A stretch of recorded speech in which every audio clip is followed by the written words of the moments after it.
जय श्री कृष्ण। राधे राधे। आपका भक्ति कथा चैनल पर स्वागत है। आपका दिन शुभ और मंगलमय हो। आज दिनांक है 28 दिसंबर और दिन रविवार है। आज पौष शुक्ल अष्टमी है। आज सूर्योदय का समय सुबह 7:13 और सूर्यास्त शाम 5:33 तक होगा। ब्रह्म मुहूर्त रहेगा सुबह 5:23 से सुबह 6:18 तक और अभिजीत मुहूर्त रहेगा दोपहर 12:02 से दोपहर 12:43 तक। वहीं राहु काल शाम में 4:15 से शाम 5:33 तक रहेगा। आज आइए सुनते हैं पौष मास कथा श्रृंखला में भक्त विमल तीर्थ की कहानी। पंडित विमल तीर्थ अत्यंत सदाचारी नैष्ठिक ब्राह्मण और पवित्र कुल में जन्मे थे। उनके कुल में त्रिकाल संध्या, अग्निहोत्र, वेद अध्ययन और सत्य, अहिंसा और क्षमा जैसे गुण पैतृक संस्कारों की तरह विद्यमान थे। बचपन में माता के देहांत के बाद वे नानी सुनंदा देवी के पास पलकर बड़े हुए। नानी अत्यंत भगवत भक्त, कर्तव्यनिष्ठ और निष्काम भाव से भगवान नारायण की सेवा करने वाली थी। उनके भक्ति भाव और पवित्र जीवन का प्रभाव विमल पर गहरा पड़ा, जिससे उनमें भगवत भक्ति, सरलता, नम्रता और पूजा अर्चना का स्वाभाविक भाव जाग गया। नानी ने ही उनके लिए भगवान नारायण की प्रतिमा मंगवाकर पूजा पद्धति सिखाई। समय के साथ विमल की शिक्षा पूर्ण हुई और उनका विवाह सुलक्षणा सुनैना देवी के साथ हुआ। वह भी अत्यंत भक्ति परायण और सात्विक स्वभाव की थी। दोनों पति पत्नी बड़े प्रेम, नम्रता और आध्यात्मिक भाव से जीवन बिताते थे। दोनों के अलग अलग ठाकुर जी थे और दोनों आनंद पूर्वक भगवान की सेवा में लगे रहते थे। परिवार में प्रेम, त्याग और सौहार्द का वातावरण था। धीरे धीरे दोनों में वैराग्य बढ़ने लगा और दोनों भगवान की भक्ति में होड़ सी करने लगे। एक दूसरे को गिराने नहीं बल्कि उन्नति में सहायता बनने की पवित्र ईर्ष्या। अंततः सुनैना देवी को भगवान के दर्शन हुए और वे देह त्याग कर परम धाम चली गई। विमल तीर्थ को इस पर गहरा सुख हुआ क्योंकि पत्नी भक्ति की होड़ में उनसे आगे निकल गई थी। पत्नी की धाम गमन के बाद विमल तीर्थ पूर्णतः ध्यान और साधना में लीन हो गए। वन में एकांतवास कर उन्होंने निरंतर भगवान श्री नारायण का स्मरण किया। उनकी उत्कट भक्ति देखकर भगवान स्वयं प्रकट हुए।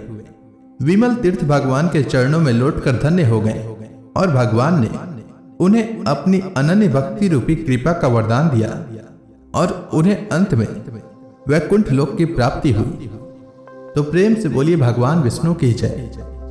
अब आइए सुनते हैं पौष मास कथा में भागवत पुराण का आज का अध्याय। श्री नारद जी कहते हैं, पुरुष श्रेष्ठ, यहाँ तक जो कुछ कहा गया है उससे तुम्हारे प्रश्न का उत्तर हो गया।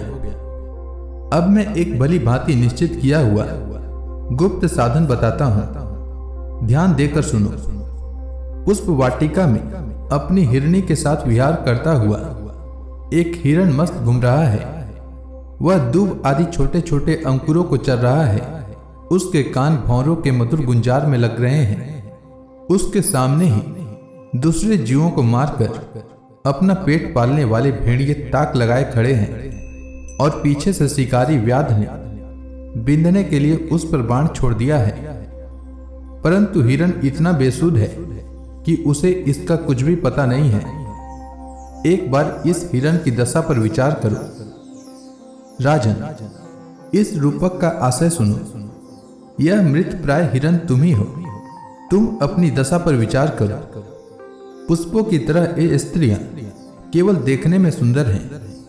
इन स्त्रियों के रहने का घर ही पुष्प वाटिका है। इसमें रहकर तुम पुष्पों के मधु और गंध के समान क्षुद्र सकाम कर्मों के फल रूप जीव और जननेंद्रिय को प्रिय लगने वाले भोजन तथा स्त्री संग आदि तुच्छ भोगों को ढूंढ रहे हो। स्त्रियों से घिरे रहते हो और अपने मन को तुमने उन्हीं में फंसा रखा है। स्त्री पुत्रों का मधुर भाषण ही भौरों का मधुर गुंजार है। तुम्हारे कान उसी में अत्यंत आसक्त हो रहे हैं। सामने ही भेड़ियों के झुंड के समान काल के अंश दिन और रात तुम्हारी आयु को हर रहे हैं, परंतु तुम उनकी कुछ भी परवाह न कर गृहस्थी के सुखों में मस्त हो रहे हो।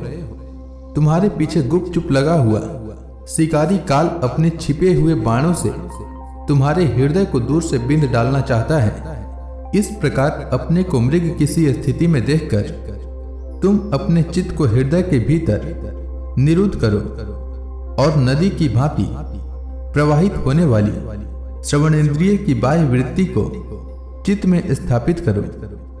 जहां कामी पुरुषों की चर्चा होती रहती है, उस गृहस्थाश्रम को छोड़कर परम हंसों के आश्रय श्री हरि को प्रसन्न करो और क्रमशः सभी विषयों से विरक्त हो जाओ। राजा प्राचीन बरही ने कहा, भगवान, आपने कृपा करके मुझे जो उपदेश दिया उसे मैंने सुना और उस पर विशेष रूप से विचार भी किया।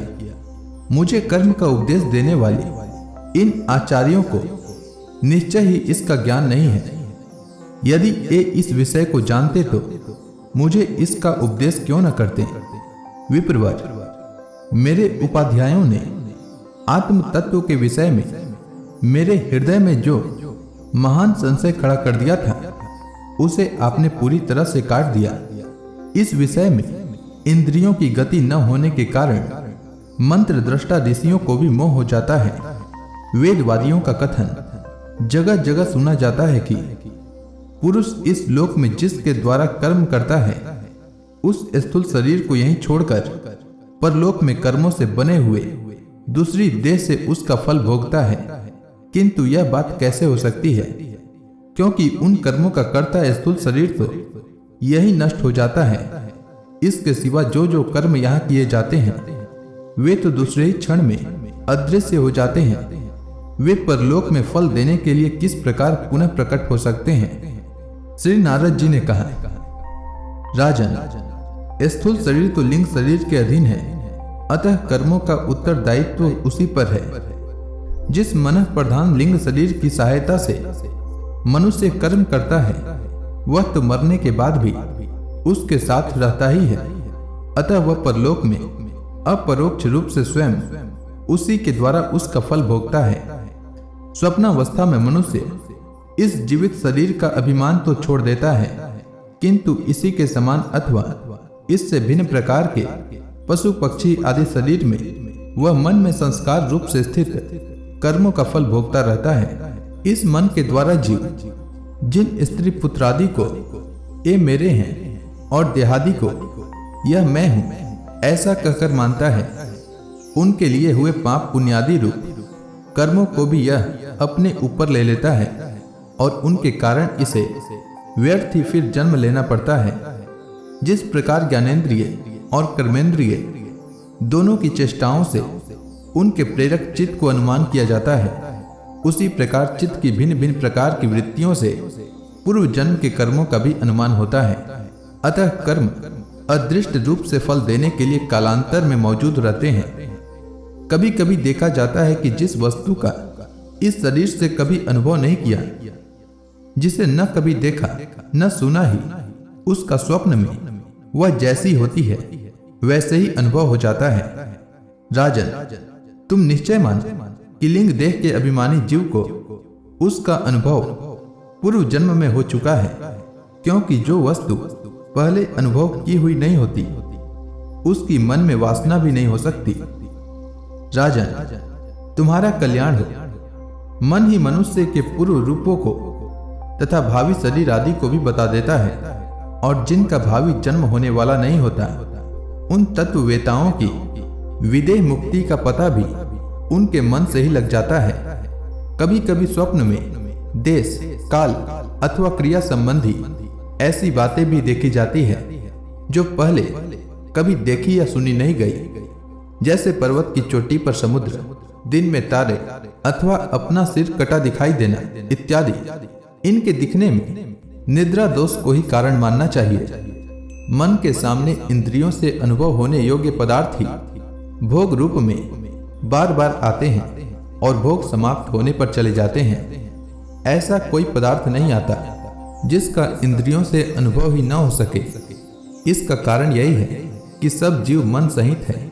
साधारणतया तो सब पदार्थों का क्रमशः ही भान होता है, किंतु यदि किसी समय भगवत चिंतन में लगा हुआ मन विशुद्ध सत्व में स्थित हो जाए तो उसमें भगवान का संसर्ग होने से एक साथ समस्त विश्व का भी भान हो सकता है। जैसे राहु दृष्टि का विषय न होने पर भी प्रकाशात्मक चंद्रमा के संसर्ग से दिखने लगता है। राजन, जब तक गुणों का परिणाम एवं बुद्धि, मन, इंद्रिय और शब्दादि विषयों का संघात यदि अनादि लिंग देह बना हुआ है, तब तक जीव के अंदर स्थूल देह के प्रति मैं मेरा इस भाव का अभाव नहीं हो सकता। सुसुप्ति, मूर्छा, अत्यंत दुख तथा मृत्यु और तीव्र ज्वरादि के समय भी इंद्रियों की व्याकुलता के कारण मैं और मेरेपन की स्पष्ट प्रतीति नहीं होती, किंतु उस समय भी उनका अभिमान तो बना ही रहता है।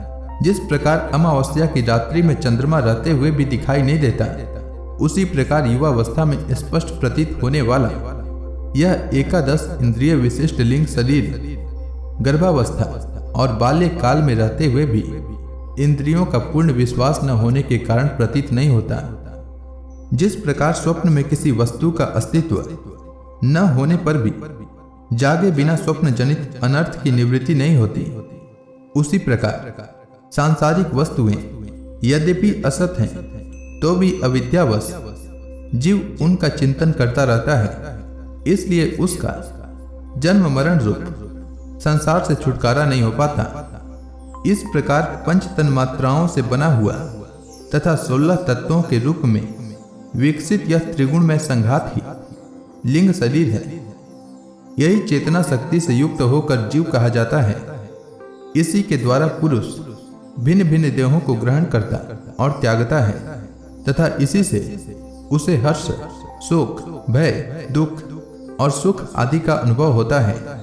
जिस प्रकार जोंक जब तक दूसरे तीर्ण को नहीं पकड़ लेती तब तक पहले को नहीं छोड़ती, उसी प्रकार जीव मरण काल उपस्थित होने पर भी जब तक देहारंभ कर्मों की समाप्ति होने पर दूसरा शरीर प्राप्त नहीं कर लेता, तब तक पहले शरीर के अभिमान को नहीं छोड़ता।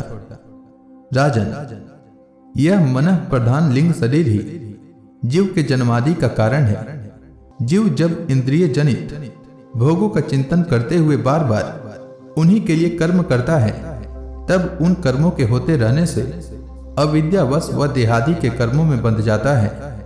अतएव उस कर्म बंधन से छुटकारा पाने के लिए संपूर्ण विश्व को भगवत रूप देखते हुए सब प्रकार श्रीहरि का भजन करो। उन्हीं से इस विश्व की उत्पत्ति और स्थिति होती है तथा उन्हीं में लय हो जाता है। श्री मैत्रेय जी कहते हैं, विदुर जी, भगवत श्रेष्ठ श्री नारद जी ने राजा प्राचीन बरी को जीव और ईश्वर के स्वरूप का दिग्दर्शन कराया। फिर वे उनसे विदा लेकर सिद्ध लोक को चले गए। तब राजर्षि प्राचीन बरी भी प्रजा पालन का भार अपने पुत्रों को सौंपकर तपस्या करने के लिए कपिलाश्रम को चले गए। वहां उन वीरवर ने समस्त विषयों की आसक्ति छोड़कर एकाग्र मन से भक्ति पूर्वक श्री हरि के चरण कमलों का चिंतन करते हुए सारूप्य पद प्राप्त किया। निष्पाप विदुर जी, देवर्षि नारद के परोक्ष रूप से कहे हुए इस आत्मज्ञान को जो पुरुष सुनेगा या सुनाएगा वह शीघ्र ही लिंग देह के बंधन से छूट जाएगा। देवर्षि नारद के मुख से निकला हुआ यह आत्मज्ञान भगवान मुकुंद के यश से संबंध होने के कारण त्रिलोकी को पवित्र करने वाला, अंतःकरण का शोधक तथा परमात्मा पद को प्रकाशित करने वाला है। जो पुरुष इसकी कथा सुनेगा वह समस्त बंधनों से मुक्त हो जाएगा और फिर उसे इस संसार चक्र में नहीं भटकना पड़ेगा। विदुर जी, गृहस्थाश्रमी पुरंजन के रूपक से परोक्ष रूप में कहा हुआ यह अद्भुत आत्मज्ञान मैंने गुरु जी की कृपा से प्राप्त किया था। इसका तात्पर्य समझ लेने से बुद्धि युक्त जीव का देहाभिमान निवृत्त हो जाता है तथा उसका परलोक में जीव किस प्रकार कर्मों का फल भोगता है यह संशय भी मिट जाता है। तो प्रेम से बोलिए भगवान विष्णु की जय, समस्त देवी देवताओं की जय। इसके आगे की भागवत पुराण की कथा मैं कल के पौष मास कथा में सुनाऊंगा। तब तक के लिए भगवान श्री हरि विष्णु का नाम जपते रहें।